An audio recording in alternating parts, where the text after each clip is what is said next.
नमस्कार, मैं पृथ्वी शर्मा और आप देख रहे हैं CTV7 न्यूज़ की खबरें। शुरू करते हैं प्रादेशिक खबरों से। आज मीडिया से चर्चा करते हुए मुख्यमंत्री भूपेश बघेल का कहना है कि जिस तरीके से अभी कश्मीर में हालात बने हुए हैं, वहां के लोगों की जानें जा रही हैं और सेना के जवान शहीद हो रहे हैं, ऐसे मौके पर जो वहाँ मैच कराया जाएगा भारत पाकिस्तान का, ये समझ से परे है। उन्होंने इस दौरान केंद्र सरकार पर कई गंभीर आरोप भी लगाए। पहली बात यह है कि जैसे उन्होंने कहा कि नोटबंदी करने से आतंकवाद समाप्त हो जाएगा, कालाधन समाप्त हो जाएगा, लेकिन ना आतंकवाद समाप्त हुआ ना कालाधन समाप्त हुआ। फिर उन्होंने कहा 370 हम हटा देंगे तो वहाँ से आतंकवाद समाप्त हो जाएगा।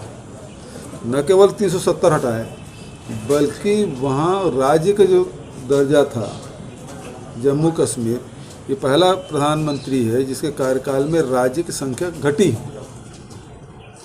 अटल बिहारी वाजपेयी कहें तो उसके शासनकाल में राज्य बढ़े हैं, जिसमें छत्तीसगढ़ है, झारखंड है और उत्तरांचल बना। लेकिन ये ऐसे प्रधानमंत्री जिसके शासन में संख्या में कमी आई। जम्मू कश्मीर एक राज्य था, उसको आपने विखंडित भी किया और राज्य समाप्त भी कर दिया। अब सवाल इस बात का है कि जब आप सारे दावे कर रहे हैं कि वहाँ सब कंट्रोल में है, तो फिर आखिर लगातार हमारे जवान शहीद कैसे हो रहे हैं, नागरिक कैसे शहीद हो रहे हैं। और उसके बाद एक तरफ हम लोग यदि कुछ बोलते हैं तो पाकिस्तानी समर्थक बोलते हैं। प्रधानमंत्री खुद बिना बुलाए जाके वहाँ के प्रधानमंत्री के घर में बिरयानी खा के आ जाते हैं, और उसके बाद सारे खेलकूद भी आप करा रहे हैं, तो आप कर क्या रहे हैं? मुड़िया दरबार की परंपरा बस्तर संभाग में वर्षों से चले आ रही है। इसमें मुड़िया समाज सहित आसपास के लोग भी वहां पे शामिल होते हैं और अपनी तकलीफें बांटते हैं और इनमें जो भी समस्याएं होती है उसको दूर करने के रास्ते निकाले जाते हैं। इस बार मुड़िया दरबार में मुख्यमंत्री भूपेश बघेल शामिल हुए। इससे पहले उनका पारंपरिक गाड़े बाजे के साथ स्वागत किया गया। ये वीडियो बहुत वायरल हुआ है छत्तीसगढ़ में कि मुख्यमंत्री इसमें पारंपरिक गाड़े बाजे के साथ में नृत्य करते हुए दिखाई दे रहे हैं। वहीं इस अवसर पर उन्होंने मीडिया से चर्चा की और उन्होंने कहा कि बस्तर के इस मुड़िया दरबार में शामिल होना उनके लिए एक सौभाग्य है और जो भी बातें उनके सामने लाई गई हैं उसका जल्द निराकरण किया जाएगा।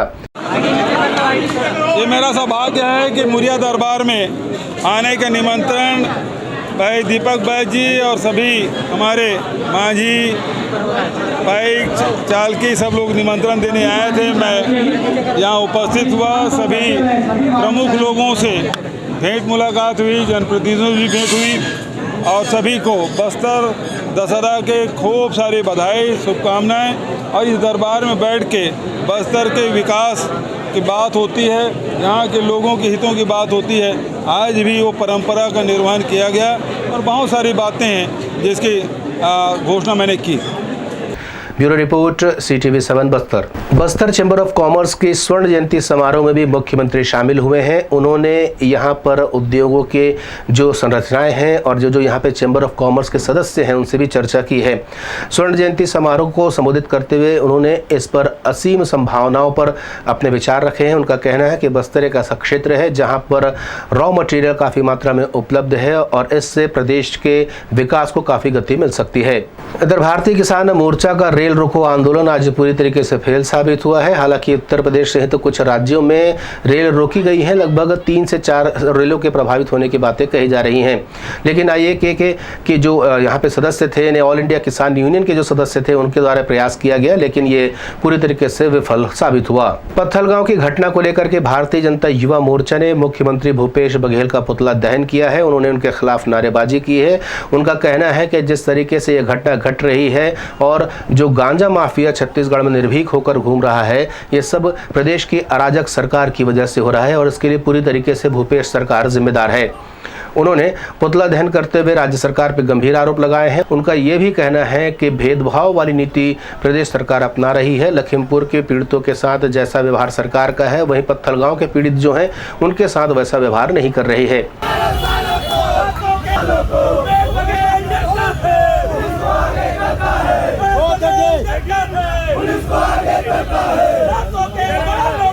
Bureau report CTV7 Raipur. इधर मुड़िया दरबार से लौटने के बाद राज्यपाल ने आज मीडिया से चर्चा की। पेश है इसके संपादित अंश। उनके साथ उनकी पुण्यतिथि को मनाते हैं और उन्होंने मुझे इस कार्यक्रम के लिए बुलाया था और काफ़ी बड़ी संख्या में सारे क्षेत्र के लोग इकट्ठे हुए थे और मैंने उन तमाम जो आदिवासी समाज के इस छत्तीसगढ़ प्रदेश के बहुत सारे स्वतंत्रता संग्राम सेनानी हुए, जैसे कि स्वर्गीय वीर नारायण शाह जी, आपके गुंडूधर जी और भी ऐसे हुए हैं जिनका कभी इतिहास में वीर नारायण जी को तो याद करते हैं, बिरसा मुंडा जी को भी याद करते हैं, लेकिन बहुत सारी ऐसी महिलाएं, बहुत सारे ट्राइबल के ऐसे लोग हुए हैं जिन्होंने स्वतंत्रता की आज़ादी के लिए और अंग्रेज़ों से लड़ाई लड़ी। तो आज इस मौके पर जैसे कांगला माझी जी हो गए, गेंद सिंह जी, गुंडूधर और शहीद वीर नारायण जी, और ऐसे ही स्वतंत्रता संग्राम सेनानी जिसके आज कार्यक्रम में गई थी बुढ़ानसा जी, उन समस्त आदिवासी समाज के लोगों को मैंने कहा, युवाओं को, कि उनको उनके बारे में ये जन जागृति लाई जाए कि स्वतंत्रता की लड़ाई में इन्होंने कैसे भाग लिया, तो नई युवा पीढ़ी इससे प्रेरणा ले और इन महापुरुषों का पाठ्यक्रम में भी शामिल होना चाहिए।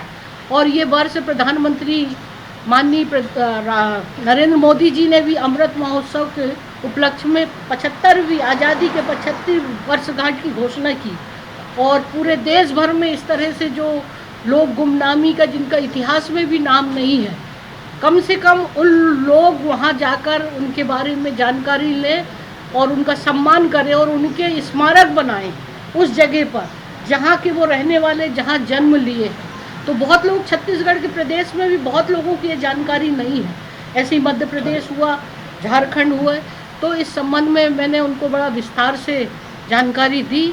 राजीव भवन में आज प्रेम साय सिंह शिक्षा मंत्री शामिल हुए। उन्होंने यहां पर लोगों की समस्याएं सुनी। बाद में उन्होंने मीडिया से चर्चा करते हुए बताया कि लगभग 40 समस्याओं को इन्होंने यहां पर सुना है। स्थानांतरण सहित अन्य ऐसे और कई मुद्दे हैं जिसमें समितियों और स्कूलों की जमीन पर कब्जा करने जैसे घटनाएं सामने आई हैं, जिसके लिए उन्होंने तत्काल उस जिले के कलेक्ट्रेट को निर्देश जारी कर दिए हैं और इस पर कार्यवाही करने का आश्वासन उन्होंने दिया है।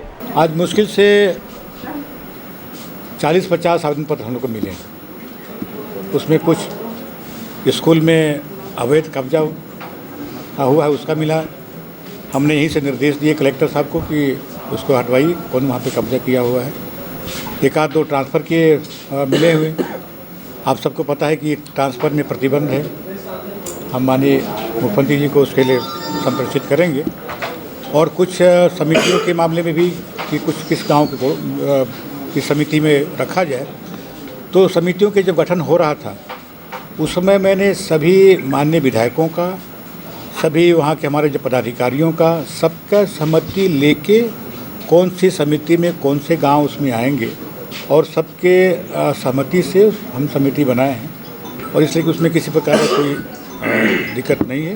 कुछ लोग आ रहे हैं कि हमारे गाँव थोड़ा दूर पड़ जा रहा है, लेकिन चूँकि उस समय सबकी सहमति थी उसमें, और इस प्रकार के आवेदन पत्र आए हैं जिसका हम लोग निराकरण करेंगे।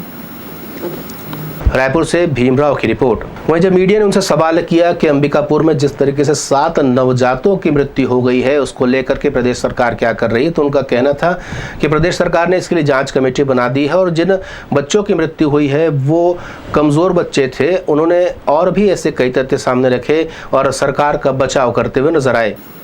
पर उसमें हमारे मुख्यमंत्री जी के निर्देश से प्रभारी मंत्री जी, स्वास्थ्य मंत्री जी वहाँ पर गए।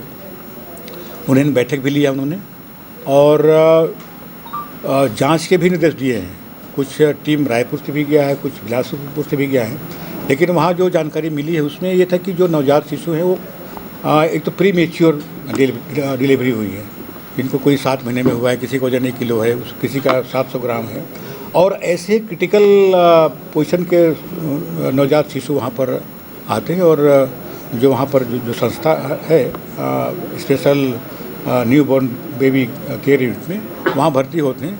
और क्योंकि इतने उसमें कमज़ोर रहते हैं कि वो दूध भी नहीं पी पाते हैं, तो उनको किस प्रकार से अलग से उनको ट्रीटमेंट करने की आवश्यकता है और लेकिन वहाँ पर जब हम लोग ने जो निर्देश दिया है कि गलती किसकी है, मतलब लापरवाही हुई है या अन्य कोई कारण है। एक लंबा अरसा बीत चुका है। अतिथि व्याख्याता संघ को धरना प्रदर्शन करते हुए अलग अलग ढंग से ये धरना प्रदर्शन कर रहे हैं और चाहते हैं कि राज्य सरकार इनकी बातें सुने, लेकिन राज्य सरकार के कान में जू तक नहीं रेंग रही है। 3 महत्वपूर्ण मांगे हैं इनके, जिनको लेकर के व्याख्याता संघ प्रदर्शन कर रहा है। समान वेतनमान, सुरक्षित नौकरी और साथ ही साथ नियमितीकरण की इनकी प्रमुख मांग है, जिसको लेकर के प्रदर्शन कर रहे हैं, लेकिन आज तक इन पर कोई सुनवाई नहीं हुई। इस दौरान उन्होंने उमेश पटेल को लेकर के जमकर नारेबाजी की। उनकी आज योजना थी कि वो उमेश पटेल का घेराव करेंगे, लेकिन उसके पहले ही पुलिस ने बैरिकेडिंग लगाकर इन्हें रोक लिया और बैरिकेडिंग के पास में प्रदर्शनकारियों ने जमकर नारेबाजी की। उन्होंने मीडिया से चर्चा करते हुए अपनी मांगे बताई। हमारी 3 मांगे हैं प्रमुख। एक, मुफ्त मासिक वेतनमान, 11 माह की पूर्णकालिक अवधि, स्थानांतरण से सुरक्षित स्थिति। इसके लिए हमने 9 तारीख को शिक्षा मंत्री निवास घेराव करने के लिए गए हुए थे, लेकिन हमें माधवराव सप्रे स्कूल के पास रोक दिया गया था। वहाँ तहसीलदार साहब और एएसपी साहब ने हमें आश्वासन दिया था कि हम शिक्षा मंत्री और मुख्यमंत्री से मिलाएंगे। उनको हमने 3 दिन का टाइम दिया हुआ था, लेकिन उन्होंने हमें नहीं मिलवाया, इसलिए आज पुनः हम घेराव करने के लिए आगे बढ़ रहे हैं अपनी 3 मांगों को लेकर के। रायपुर से भीमराव की रिपोर्ट। कोरोना काल के दौरान लगभग 530 स्कूलों के सामने ऐसी स्थिति बन गई है कि उन्हें बंद करने के नौबत आ गई है। वहीं कुछ बड़े स्कूल ऐसे हैं जो अभी भी स्कूलों की फीस को लेकर के काफी सजग बने हुए हैं और वो पेरेंट्स पर लगातार दबाव बना रहे हैं कि उनकी फीस जो बकाया है उसकी वसूली की जा सके।